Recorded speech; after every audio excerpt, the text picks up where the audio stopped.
Hello students, phenol के इस नए वीडियो लेक्चर में आप सबका स्वागत है। पिछले लेक्चर में हमने फिनॉल के क्लासिफिकेशन, उसके नॉमेनक्लेचर और उसकी मेथड ऑफ प्रिपरेशन को पढ़ा था। आज की इस वीडियो में हम फिनॉल के फिजिकल प्रॉपर्टीज़ यानी उसके भौतिक गुण और केमिकल प्रॉपर्टीज़ यानी रासायनिक गुण पर डिटेल में चर्चा करने वाले हैं। तो चलिए देर न करते वीडियो को शुरू करते हैं। तो सबसे पहले हम पढ़ेंगे फिजिकल प्रॉपर्टीज़ ऑफ फिनॉल यानी कि फिनॉल के भौतिक गुण। तो यहाँ पर आपको बोर्ड पर फिनॉल के भौतिक गुण लिखे हुए हैं, हम एक एक करके इसको पढ़ दे रहे हैं ताकि आपको चीज़ें क्लियर हो जाए। इसके बाद हम रासायनिक गुण पढ़ेंगे। तो पहला इसका भौतिक गुण है फिनॉल रंगहीन क्रिस्टली ठोस है। फिनॉल एक रंगहीन होता है, मतलब इसका कोई कलर नहीं होता है, पानी जैसा होता है, और एक क्रिस्टली ठोस है। क्रिस्टली ठोस मतलब कि क्रिस्टल फॉर्म में जैसे चीनी होता है या नमक होता है, उस तरह से ये फिनॉल होता है। नंबर 2, इसका गलनांक 43 डिग्री सेल्सियस तथा क्वथनांक 182 डिग्री सेल्सियस होता है। यानी अगर इसको गर्म करते हैं, पहले तो ठोस अवस्था में था साधारण ताप पर, लेकिन जब इस 43 डिग्री सेल्सियस पर पहुंच जाता है तापमान, तो ये कौन से फॉर्म में चेंज जाता है? ये चेंज जाता है लिक्विड स्टेट में। और जैसे 182 डिग्री सेल्सियस ताप दे देते हैं तो ये उबलने लगता है, यानी ये लिक्विड से गैसियस स्टेट में चेंज हो जाता है। तीसरा है फिनॉल में एक विशेष प्रकार की गंध होती है। तो फिनॉल की अपनी खुद की गंध होती है। नंबर 4, यह जल में अल्प विलेय, मतलब यह जल में बहुत ही कम विलेय है, बहुत कम घुलता है, परंतु एल्कोहल व ईथर में क्या है? पूर्ण विलेय है। ये सारी इसकी फिजिकल प्रॉपर्टीज़ हैं। लास्ट है यह वायु तथा प्रकाश में रखने पर गुलाबी या लाल रंग का हो जाता है। तो फिनॉल में एक ऐसी अभिक्रिया होती है कि अगर इसे हम लोग वायु तथा प्रकाश में रख दें तो ये क्या हो जाता है? ये गुलाबी या लाल रंग का हो जाता है। तो ये सारे हो गए इसके भौतिक गुण। तो चलिए अब इसके रासायनिक गुण पर चर्चा करते हैं। तो हमारा नेक्स्ट टॉपिक है केमिकल प्रॉपर्टीज़ ऑफ फिनॉल यानी फिनॉल के रासायनिक गुण। तो फिनॉल में जो रासायनिक अभिक्रियाएं होती हैं वो दो तरह से होती हैं। एक तो उसके OH समूह के कारण, यानी फिनॉल की कुछ रासायनिक अभिक्रियाएं उसके OH समूह के कारण होती हैं, जबकि कुछ अभिक्रियाएं उसके बेंजीन रिंग की समूह की वजह से होती हैं। तो यानी इसकी केमिकल प्रॉपर्टीज़ को फिनॉल के दो भागों में बांटा गया है, OH समूह की अभिक्रियाएं और बेंजीन रिंग की अभिक्रियाएं। तो पहले हम जो है इसके OH समूह की अभिक्रियाएं पढ़ेंगे, उसके बाद हम इसके बेंजीन रिंग की अभिक्रियाएं पढ़ेंगे। तो सबसे पहले हम चर्चा करेंगे फिनॉल के OH समूह की अभिक्रियाएं। OH समूह की अभिक्रियाएं यानी ऐसी अभिक्रिया हम लोग पढ़ेंगे जो उसके केवल OH समूह के कारण ही होंगी। इसमें हमारा जो पहला टर्म है, जो हमारा पहला हेडिंग है, रिएक्शन विथ सोडियम, यानी सोडियम के साथ अभिक्रिया। तो जब भी फिनॉल की सोडियम धातु के साथ अभिक्रिया कराई जाती है,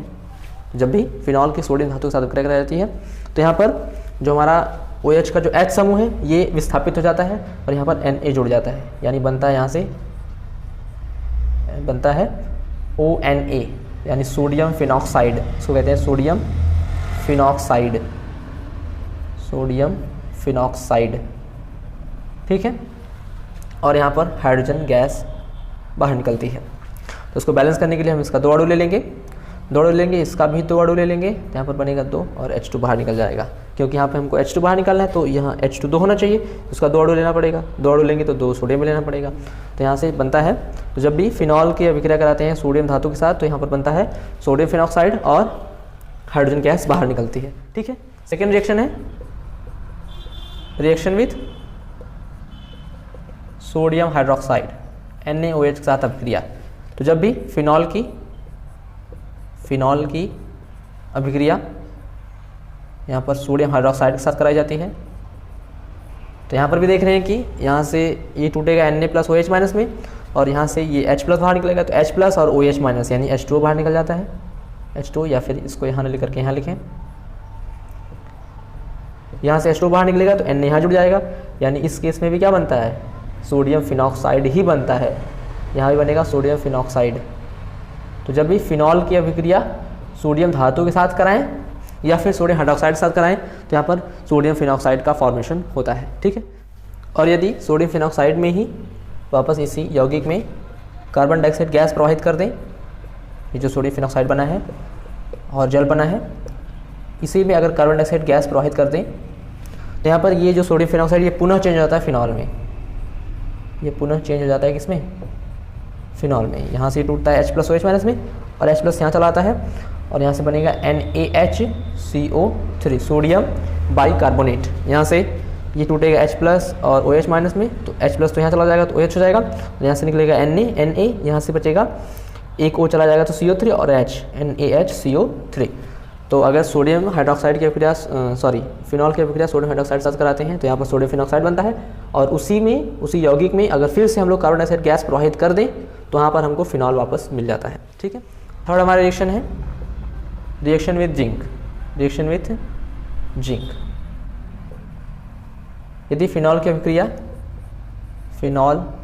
अभिक्रिया जिंक धातु के साथ कराई जाए, उसको गर्म किया जाए, तो यहाँ पर देखते हैं कि जिंक धातु के साथ कराते हैं तो यहाँ पर देखते हैं कि ये जो जिंक है ये जिंक ऑक्साइड के फॉर्म में हो जाता है और यहाँ से ये जो फिनॉल है ये बदल जाता है, यहाँ से O बाहर निकल जाएगा और यहाँ बन जाता है वापस बेंजीन, यानी यहाँ पे बेंजीन रिंग बन जाता है।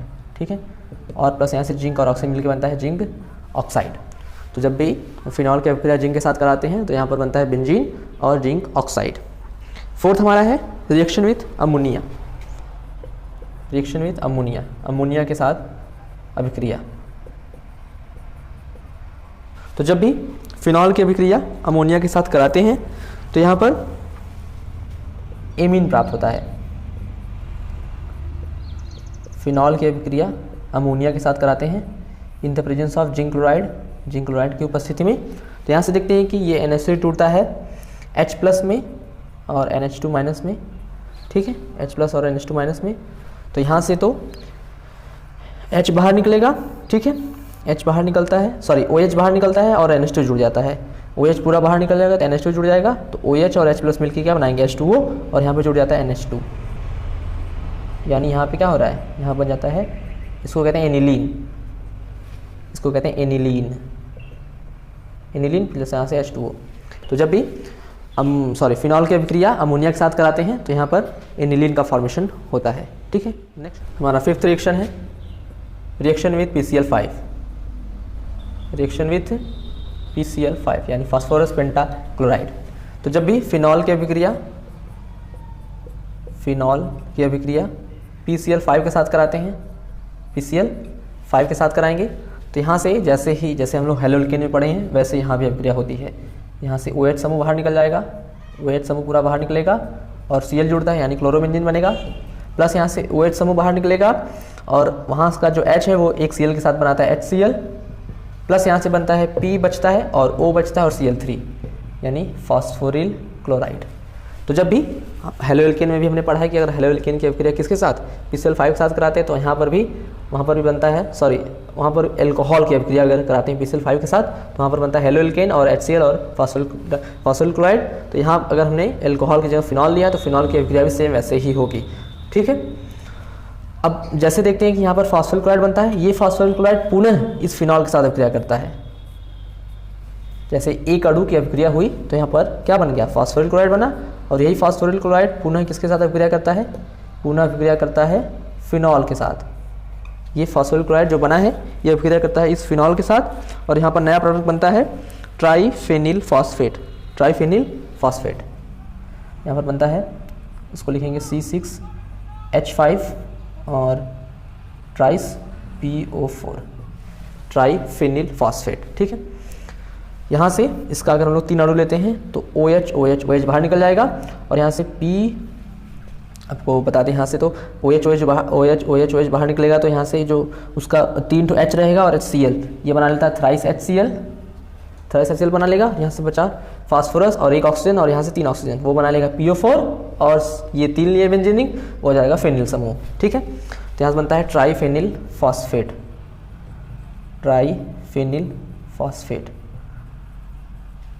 तो जब भी फिनॉल की अभिक्रिया फास्फोरस पेंटाक्लोराइड साथ कराते हैं तो यहाँ पर पहले तो बनता है क्लोरोबेंजीन और फॉस्फोरिल क्लोराइड, फिर यही फॉस्फोरिल क्लोराइड पुनः फिनॉल के साथ अभिक्रिया करके बनाता है ट्राइफेनिल फॉस्फेट। नेक्स्ट रिएक्शन है एसाइलेशन यानी एसिलीकरण। तो जब भी फिनॉल की अभिक्रिया एसिटिक एनहाइड्राइड के साथ,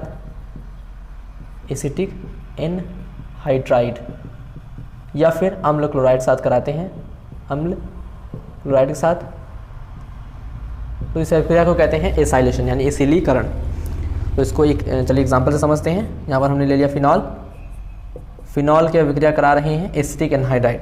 अब एसिटिक एनहाइड्राइड क्या होता है, CH3 COO OCOO CH3 को कहते हैं एसिटिक एनहाइड्राइड। ठीक है, तो जब भी फिनॉल की अभिक्रिया एसिटिक एनहाइड्राइड के साथ कराते हैं तो वहाँ पर बनता है फेनिल एसीटेट, फेनिल एसीटेट। यहाँ से अगर OH समूह को बाहर निकालेंगे तो यहाँ से इसको हम लोग लिख दें C6H5OH लिख सकते हैं। तो यहाँ से बचता है C6, या फिर इधर से अगर इसका हम लोग यहाँ पे ब्रेक करते हैं, यहाँ से ये ब्रेक होता है तो CH3CO यहाँ से ले लें CH3COO और यहाँ से H, CH3COO और H बनाता है एसिटिक अम्ल, CH3COOH बनाता है एसिटिक अम्ल। और यहाँ से ये बचा CH3CO और O और बेंजीन, यानी इसको इसे लिखते हैं CH3CO, यहाँ से CH3CO और यहाँ से भी O है O और C6H5, इसी को कहते हैं फेनिल एसीटेट। यहाँ पे ये एसिटिक अम्ल है, एसिटिक एसिड, और यहाँ पर बनता है फेनिल एसीटेट, फेनिल एसीटेट। ठीक है, तो जब भी फिनॉल की अभिक्रिया एसिटिक एनहाइड्राइड के साथ कराते हैं तो यहाँ पर बनता है फेनिल एसीटेट, इसी को कहते हैं एसिलीकरण।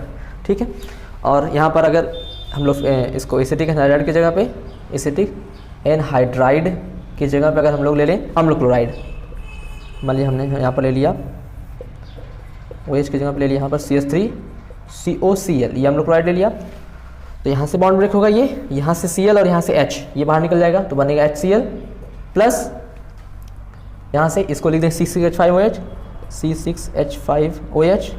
तो यहाँ से तो H तो बाहर निकल गया है, बचा CH3CO और यहाँ से एक O क्योंकि H प्लस बाहर निकल गया OO और C6H5, तो यहाँ भी बनता है फेनिल एसीटेट, फेनिल एसीटेट का ही फॉर्मेशन होता है। तो जब भी फिनॉल, ये बहुत इंपॉर्टेंट रिएक्शन ये है, जब भी फिनॉल की अभिक्रिया एसिटिक एनहाइड्राइड के साथ कराते हैं या फिर अम्ल क्लोराइड के साथ कराते हैं तो यहाँ पर फेनिल एसीटेट का फॉर्मेशन होता है, इसी अभिक्रिया को कहते हैं एसिलीकरण।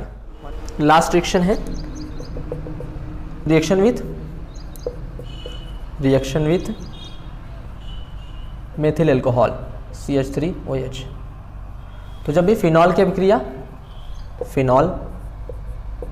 अभिक्रिया मेथिल अल्कोहल के साथ कराते हैं तो देखते हैं यहाँ से OH समूह और यहाँ से H समूह, यानी H2 बाहर निकल जाएगा, तो यहाँ से बनेगा CH3 या फिर C6H5 वाले लिख लें, इसको हम लिख सकते हैं C6H5OH। ठीक है, C6H5OH इसको लिख सकते हैं, प्लस यहाँ से इसको दिखा दें इस तरह से OH या इस तरह से HO और CH3। तो यहाँ से देखते हैं कि जो CCH5 का ये जो बेंजीन का H है ये H और यहाँ से OH, यानी H2 बाहर निकल जाता है और यहाँ से बनेगा CCH5, यहाँ से बचेगा सिर्फ O और CH3। एक प्रकार का क्या बन गया, ये ईथर का फॉर्मेशन हो गया, इसको कहते हैं मेथिल फेनिल ईथर।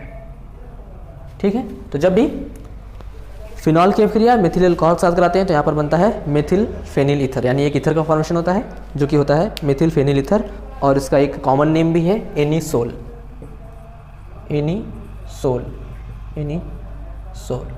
ठीक है, तो हमने ये सारे रिएक्शन पढ़ लिए जो भी बेंजीन रिंग के OH समूह की वजह से जो रिएक्शन होते, तो ये पूरे 7 टाइप्स के रिएक्शन थे। अब हमारा नेक्स्ट जो टॉपिक आएगा इसी केमिकल रिएक्शन में ही जो रिएक्शन होगा फेनिल ग्रुप में वो बेंजीन रिंग की वजह से होगा।